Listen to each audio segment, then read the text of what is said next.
Okay mga kabal, so quick bike check muna natin itong ating si Promax PR40 road bike na aero type na po. So ang atin po si Promax PR40 is alloy frame, naka-internal cabling at ito po ay smooth weld na.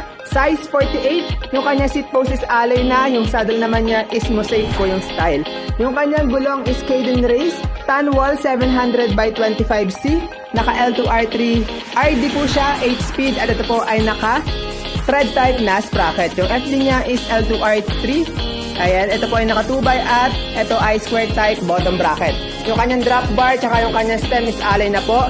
Naka L2R3 na STI, mechanical rim brake at ito po ay naka alloy na fork. Yung hubs niya is quick release na rin po mga kabudget. So ang atin po si Promax PR40 2x8 speed ay nakakahalaga lang po ng 11,000 pesos with freebies na po nakasama or 9,999 pesos cash, pick up only, no freebies po na kasama.